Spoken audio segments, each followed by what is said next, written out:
नमस्कार दर्शकों, YouTube के मेरे चैनल में आप सबका स्वागत है। आज मैं वीडियो लेकर आई हूँ तुला लगन व तुला राशि के लिए देवगुरु बृहस्पति का राशि परिवर्तन। देवगुरु बृहस्पति 22 अप्रैल 2023 को राशि बदलने जा रहे हैं। वो अभी तक मीन राशि में चल रहे थे, अब वो मेष राशि में प्रवेश करेंगे। गुरु के मेष राशि में प्रवेश का प्रभाव तुला लगन व तुला राशि पे क्या पड़ेगा, इस वीडियो में हम इसी बात का विचार करेंगे। तुला लगन का ये अर्थ है कि आपकी लगन कुंडली में पहले भाव में 7 नंबर लिखा है, तो इसका अर्थ है आपका तुला लगन है। और अगर उसी 7 नंबर में चंद्रमा बैठा है तो इसका अर्थ है आपकी तुला राशि। यानी अगर आपका तुला लगन है तो भी आप ये वीडियो देख सकते हैं, और अगर आपकी तुला राशि है तो भी आप ये वीडियो देख सकते हैं। देवगुरु बृहस्पति अभी तक मीन राशि में थे, जो तुला लगन के छठे भाव में आती है, लेकिन अब 22 अप्रैल 2023 से देवगुरु बृहस्पति सप्तम भाव में आ जाएंगे, जहां पर गुरु के साथ राहु की युति हो जाएगी। देवगुरु बृहस्पति के अगर हम शुभ भावों की बात करें तो देवगुरु बृहस्पति दूसरे, 5वें, 7वें, 9वें या 11वें भाव में चलते हैं तो हमेशा शुभ फल देते हैं। इसका अर्थ तो ये हुआ कि तुला लगन व तुला राशि के लिए देवगुरु बृहस्पति का सप्तम भाव में जन्ना शुभ फल का संकेत है। लेकिन इसमें भी दो बातें हैं कि जब 22 अप्रैल 2023 को गुरु सप्तम भाव में प्रवेश करेंगे तब गुरु के संग राहु की भी युति रहेगी 22 अप्रैल से लेकर 30 अक्टूबर 2023 के बीच में।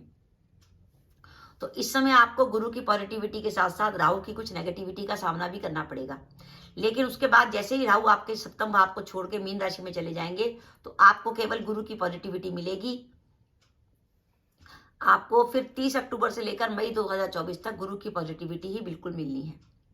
अब हम बात करें कि तुला लगन में जो सप्तम भाव में गुरु आ रहे हैं वो किस प्रकार की शुभता का संकेत दे रहे हैं। पहली बात, तुला लगन व तुला राशि के वो जातक जो अपनी नौकरी, जो अपनी शादी के इंतजार में थे, उनका रिश्ता तय होने की संभावना बनती है, क्योंकि शनि या सप्तम पंचम में आ चुके हैं और उनकी सप्तम पर दृष्टि है और गुरु सप्तम में आ जाएंगे। यानी शनि और गुरु आपके सप्तम भाव को प्रभावित कर रहे हैं, तो विवाह होने की पूरी संभावना बनती है। और अगर आपकी कुंडली में लग्नेश शुक्र की, सप्तमेश मंगल की या किसी ऐसे ग्रह की दशा या दशा चल रही है जिसका शुक्र या मंगल से दृष्टि या युति द्वारा कोई संबंध है, या वो ग्रह आपके लगन या सप्तम भाव में बैठा है, तो आपके विवाह की पूरी संभावना बनती है, क्योंकि जब तक गुरु सप्तम भाव में रहेंगे। तो पहली बात तो विवाह की संभावना। गुरु आपके एकादश भाव को देखेंगे तो आपके आय के नए जरिए बनेंगे, इनकम आने के नए सोर्स जनरेट होंगे आपके पास, कि जो अभी तक धन आ रहा था उसकी जगह आपके पास और अधिक धन आएगा, या आप कुछ ऐसी इन्वेस्टमेंट कर सकते हैं कि आप जगहों से आपके पास पैसा आ जाए। गुरु इच्छा पूर्ति के भाव को देख रहे हैं, तो लंबे समय से अगर आपकी कोई इच्छा थी जिसको आप पूरा करना चाहते थे, तो गुरु का एक गोचर आपकी इच्छा पूर्ति करा देगा कि आप लंबे समय से कोई ऐसी नौकरी करना चाहते थे, पकड़ना चाहते थे, जो आपकी इच्छा थी कि मुझे वो नौकरी मिल जाए, वो नौकरी मिल सकती है। व्यापार में आप कोई ऐसा काम शुरू करना चाहते थे, या लंबे समय से आपका कोई काम रुका हुआ था, उसके काम होने की भी संभावना है। सप्तम में गुरु इस बात का संकेत दे रहा है, आप किसी भी कारणवश, चाहे व्यापार के कारण या अपने परिवार के साथ कभी भी यात्रा करते हैं तो उस गुरु यात्रा से आपको लाभ होगा। गुरु तीसरे भाव में अपनी राशि को देख रहा है। ये समय ऐसा है कि सोशल कनेक्टिविटी का आपको बहुत अधिक लाभ मिलेगा, मित्र आपको बहुत लाभ देंगे, और आपके जो सोशल कॉन्टैक्ट्स हैं वो इस समय बहुत काम आने वाले हैं। गुरु आपके लगन को देखेंगे तो आपके आत्मविश्वास में वृद्धि होगी। और अभी तक गुरु छठे चल रहे थे, छठे भाव में जब गुरु का गोचर होता है तो वह हेल्थ से जुड़ी प्रॉब्लम देता है, लेकिन अब गुरु जब सप्तम में आ जाएंगे तो आपके स्वास्थ्य में सुधार होगा। सप्तम भाव जो है पद प्राप्ति का स्थान होता है, तो आपके मान सम्मान में वृद्धि होगी, और लंबे समय से आप किसी अच्छी नौकरी की तलाश में थे तो आपकी भी इच्छा पूरी हो सकती है। गुरु आपके पराक्रम में वृद्धि करेंगे, क्योंकि पराक्रम भाव के स्वामी होकर सप्तम में आए हैं। आप जो भी डिसीजन लेंगे बोल्ड होकर लेंगे, वो अच्छा लेंगे। पर ध्यान रखिएगा, इस गुरु की एक नेगेटिविटी है कि गुरु आपकी कुंडली में सप्तमेश होकर, षष्टेश होकर सप्तम भाव में आए हैं, तो दाम्पत्य जीवन में किसी प्रकार के तनाव का संकेत दिखता है। उसके दो रीजन दिख रहे हैं। एक तो सप्तम भाव में जो गुरु राहु का चंडाल योग है, ये दाम्पत्य जीवन में प्रॉब्लम दे सकता है। साथ ही षष्टेश का सप्तम भाव में गोचर, या तो जीवन साथी के स्वास्थ्य को लेकर चिंता, या जीवन साथी से किसी प्रकार के विवाद की संभावना। ये संभावना का ध्यान रखिएगा। गुरु का एक गोचर नेगेटिविटी लेके आया है, जबकि सप्तम में हो रहा है, लेकिन भाव के हिसाब से देखें तो गोचर में षष्टेश आपके सप्तम में चलेगा, जो आपको इस बात की संभावना देगा कि दाम्पत्य जीवन में किसी प्रकार की प्रॉब्लम आपके आ सकती है। पार्टनरशिप में कोई विवाद हो सकता है, क्योंकि गुरु चंडाल योग जो है वो 22 अप्रैल से 30 अक्टूबर तक रहेगा, तो दाम्पत्य जीवन में सावधानी बरतिएगा। जो महिलाएं की कुंडली में ऐसा योग है और वो चाहती हैं कि दाम्पत्य जीवन अच्छा रहे, तो एक तो वो सिद्ध कुंजिका स्त्रोत का पाठ कर सकती हैं। आप दुर्गा सप्तशती की किताब खरीद लें या नेट से डाउनलोड कर लें, सिद्ध कुंजिका स्त्रोत मिल जाएगा। वो पाठ करने से दाम्पत्य जीवन बढ़िया रहता है। या आप हर शनिवार को चमेली के तेल का दीपक जलाकर सुंदरकांड का भी पाठ कर सकते हैं, तो उससे दाम्पत्य जीवन में कोई प्रॉब्लम नहीं रहेगी।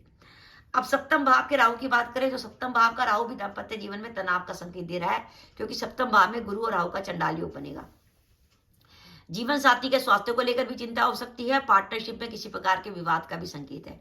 सप्तम भाव में राहु आपकी विदेश यात्रा का संकेत दे रहा है। अगर आप लंबे समय से विदेश जाने की सोच रहे थे तो ये राहु आपको विदेश ले जा सकता है। राहु की दृष्टि चंद्रमा पर होगी। ध्यान रखिए, अगर आपकी कुंडली में, जन्म कुंडली में चंद्रमा को राहु देखता है तो आपको मानसिक अशांति, टेंशन, एंग्जाइटी बहुत जल्दी परेशान करती होगी। एक थॉट आता होगा, दूसरा थॉट आता होगा, सारे थॉट नेगेटिव आते होंगे। हमेशा चंद्र पे राहु की दृष्टि अनिष्ट की आशंका बढ़ाती है। तो ये जो चंद्रमा पे गोचर में राहु की दृष्टि रहेगी वो आपके दिमाग में मानसिक अशांति बढ़ाएगी। आपको हर काम में ऐसा लगेगा जैसे कुछ नेगेटिविटी होने वाली है।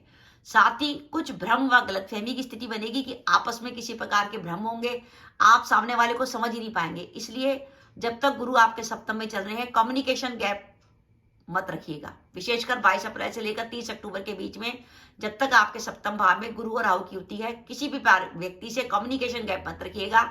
अगर आपको के मन में किसी के प्रति कोई धारणा है तो क्लियरली उसे बता दीजिए। कोई भ्रम की स्थिति मत रखिए, क्योंकि राहु जब चंद्रमा को देखेगा तो एक भ्रामक स्थिति उत्पन्न करता है। आपको लगेगा वो तो मेरे लिए ये कह रहा था, वो तो मेरे बारे में ये सोचता है। आपको जो बात करनी है आमने सामने बैठ के करिए कि मैं तुम्हारे बारे में ये सोचता हूँ, तुम मेरे बारे में क्या सोचते हो। विशेषकर उनके लिए जो प्रेम संबंधों में, कि प्रेम संबंधों में किसी प्रकार का तनाव ना आ जाए। और विशेषकर जो विवाहित दंपत्ति हैं वो भी ध्यान रखें कि अपने जीवन साथी को क्लियर कट बता के चलें कि उनके दिमाग में क्या है और वो क्या सोचती हैं। आपस में बैठ के बात करें और कम्युनिकेशन गैप बिल्कुल मत रखें, तो राहु अपना भ्रम का काम नहीं कर पाएगा और आपको ज्यादा प्रॉब्लम नहीं आएगी। तो दर्शकों, मेरा वीडियो था कि तुला लगन व तुला राशि के लिए गुरु का गोचर तो शुभ है, लेकिन राहु का गोचर अशुभ रहेगा। तो 22 अप्रैल 2023 से मई 2000 से 30 अक्टूबर 2023 तक दाम्पत्य जीवन में किसी प्रकार की परेशानी या पार्टनरशिप में किसी प्रकार की बाधा का संकेत मिलता है। उसके बाद गुरु का गोचर आपके लिए काफी शुभ है, लेकिन तब भी दाम्पत्य जीवन में परेशानी का संकेत कुंडली दिखा रही है। तो दर्शकों, ये मेरा वीडियो था, आपको कैसा लगा प्लीज कमेंट बॉक्स में कमेंट करके बताइएगा। इसके साथ ही अगर आप मेरे चैनल पर पहली बार आए हैं और आपने मेरा चैनल अभी तक सब्सक्राइब नहीं किया तो कृपया मेरा चैनल सब्सक्राइब कर दें। साथ ही बेल आइकन को भी दबा दें, जिससे जब भी मैं अपने वीडियो अपलोड करूं उसके नोटिफिकेशन आपको मिल जाए और आप मेरा वीडियो देख सके।